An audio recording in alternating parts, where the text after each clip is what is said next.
সোমবার নির্বাচন কমিশনের ফুল বেঞ্চ আসছে, তার আগেই ধর্নায় মুখ্যমন্ত্রী মমতা বন্দ্যোপাধ্যায়।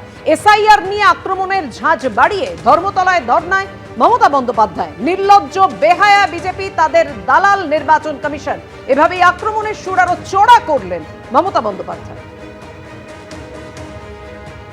যে 22 জনকে এই এসআইআর লিস্টে লজিস্টিক্যাল ডিসক্রিপেন্সি বের করতে গিয়ে মৃত ঘোষণা করেছেন, কিন্তু তারা জীবিত আছেন। আর কিছুক্ষণের মধ্যেই তাদের আমি মঞ্চে হাজির করব। এসআইআরে মারা গেছে এরকম দিল্লিতে যারা গেছিল, তাদের 8টা পরিবারও আসবে, তারাও এখানে বসবে। কিন্তু যারা বেঁচে আছেন অথচ মৃত হিসেবে ঘোষণা করেছেন, লজ্জা রাখার জায়গা নেই। নির্লজ্জ বেহায়া বিজেপি পার্টি অ্যান্ড তাদের দালাল কমিশন। মনে রাখবেন, আমরা ইঞ্চিতে ইঞ্চিতে কাজ করি, তাই আমরা খুঁজে বের করি। তাদের আমি এখানে প্যারেড করাবো। আজকে কলকাতাতে কার জন্য ধর্ণা? বেকার যুবকের জন্য না, শিল্পের জন্য না, কৃষকের জন্য না, নারী সুরক্ষার জন্য না, শিক্ষার জন্য না, স্বাস্থ্যের জন্য না, আরো বন্দর, আরো বিমানবন্দর, আরো রেল লাইনের জন্য নয়। মমতা ব্যানার্জি কলকাতাতে বসে আছেন ধর্ণাতে বাংলাদেশি মুসলিম অনুপ্রবেশকারীদেরকে বাঁচানোর জন্য। এই লড়াই আমাদের, পশ্চিমবঙ্গ বাঁচানোর লড়াই।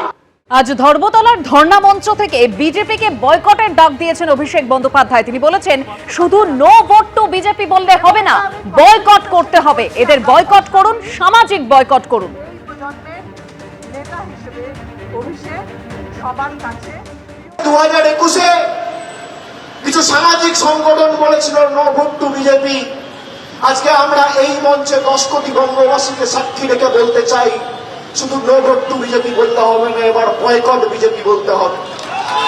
এবার বয়কট করুন, সামাজিক বয়কট করুন। এখানে যারা বিজেপির বিধায়ক নির্বাচিত হয়েছিল আজ থেকে 5 বছর আগে, মানুষের ভোটে নির্বাচিত হওয়ার পর এরা দিল্লির তাবেদারি, কৃতদাসত্ব আর তল্পিবাহকতা করে মানুষের জলের, রাস্তার, বাড়ির টাকা আটকেছে। এসআইআর শেষ না হলে ভোট নয়, তৃণমূলের হুঙ্কারের পাল্টা হুঙ্কার বিজেপি। তৃণমূলের চক্রান্তেই ভোটারদের নাম বাদ, অভিযোগের নিষ্পত্তি না হলে ভোট নয়। কি বলেছেন বিজেপির রাজ্য সভাপতি শ্রমিক ভট্টাচার্য? দেখুন, প্রত্যেক রাজনৈতিক দলের অধিকারও আছে কথা বলার। আমরাও তো বলছি নো এসআইআর নো ভোট। এই যে হাওড়ার বিভিন্ন জায়গায় আমাদের বিএলএ-2রা আক্রান্ত হয়েছে, বিএলওদের দিয়ে পরিকল্পিতভাবে জেনুইন ভোটারের উপর প্রশ্নচিহ্ন লাগিয়ে আজকে তাদের নাম বাদ দিয়ে তাদের লাইনে দাঁড় করিয়েছে। এটা তৃণমূলী চক্রান্ত। সুতরাং আমরাও বলছি, আমাদের ফর্ম 7, আমাদের অভিযোগ যা ছিল সেগুলোকে অ্যাড্রেস করতে হবে, তার শুনানি করতে হবে। তাছাড়া আমরা নির্বাচনে অংশগ্রহণ করব না। মাঝপথে এসআইআর বন্ধ করে দেওয়া যাবে না। No SIR no vote. রথের প্রথা শুরু করলে উল্টো রথও কিন্তু করতে হবে। বিজেপির পরিবর্তন যাত্রা নিয়ে আক্রমণ করেছেন অভিষেক বন্দ্যোপাধ্যায়। কি বলেছেন শোনাবো। বিজেপির কোন নেতা রথ নিয়ে যখন যাবে, রথ তো না, ম্যাটাডোর, ওটাকে উল্টো রথ বলবে। উল্টো রথ,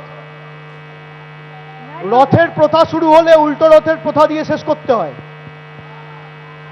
আবার কিন্তু গুজরাট, মধ্যপ্রদেশে যেতে হলে ওই ম্যাটাডোর করে রথে করে চড়ে যেতে হবে।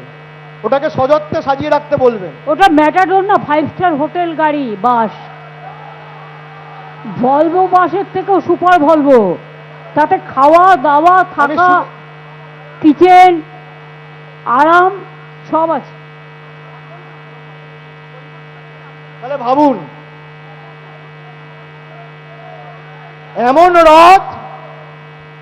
এমন রথ যেখানে খাওয়া হচ্ছে, শোয়া হচ্ছে, মল ত্যাগ করা হচ্ছে, মূত্র ত্যাগ করা হচ্ছে, মল মূত্র সব ত্যাগ করা হচ্ছে। পরিবর্তন যাত্রা ঘিরে এইভাবেই জেলায় জেলায় অশান্তির ছবি। কোচবিহারে এই পরিবর্তন যাত্রা থেকেই হুমকি দিলেন সুকান্ত মজুমদার, পুলিশকে পিষে দেওয়ার হুমকি। বিজেপির সরকার তৈরি হচ্ছে, দায়িত্ব পালন করুন। পিসিমাকে মা ভেবে দায়িত্ব পালন করতে চাইলে পিষে দেব। কোচবিহারে পরিবর্তন যাত্রা থেকে হুঁশিয়ারি দিয়েছেন কেন্দ্রীয় প্রতিমন্ত্রী।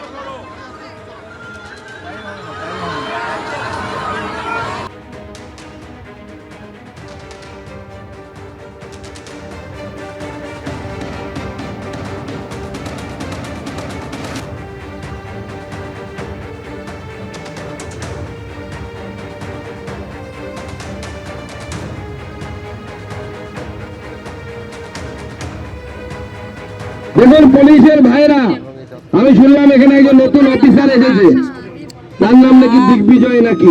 পরিষ্কার বলে দিচ্ছি, যতখানি আপনার দায়িত্ব ততখানি পালন করুন।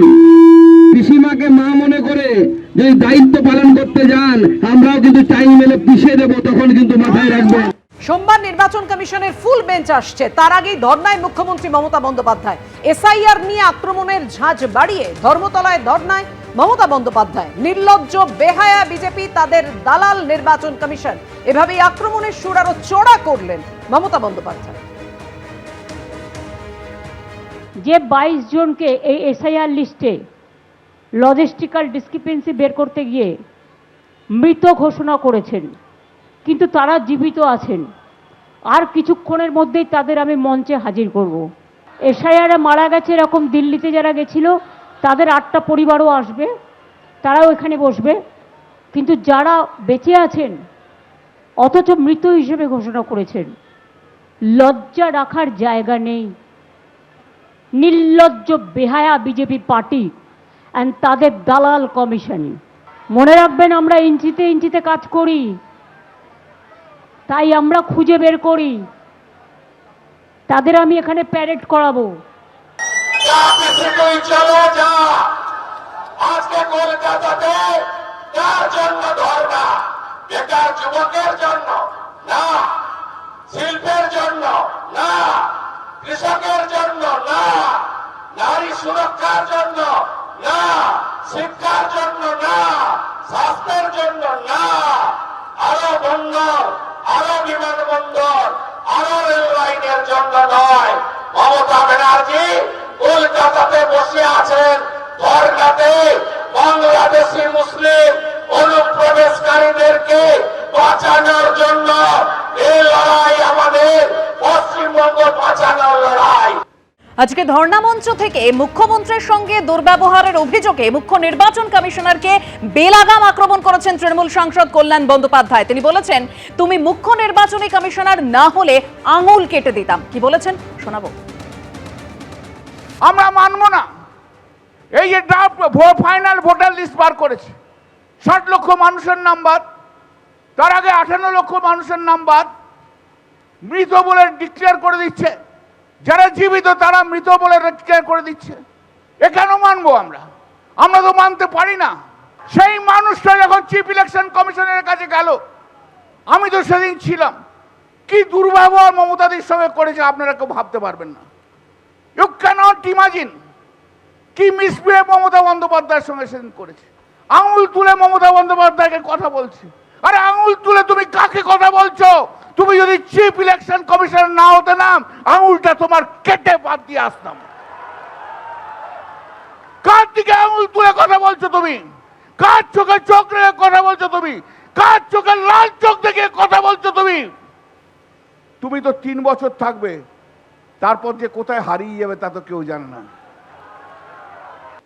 বকেয়া 25% ডিএর প্রথম কিস্তি দিতে সময় চায় রাজ্য। 31শে ডিসেম্বর পর্যন্ত সময় বাড়াতে সুপ্রিম কোর্টে আবেদন করা হয়েছে। আরও সময় চেয়ে সুপ্রিম কোর্টে গেল রাজ্য সরকার। রিভিউ পিটিশন করারও প্রস্তুতি নিচ্ছে রাজ্য সরকার। ভোটের জন্য খরচের কারণ দেখিয়ে সুপ্রিম কোর্টে আবেদন রাজ্যের।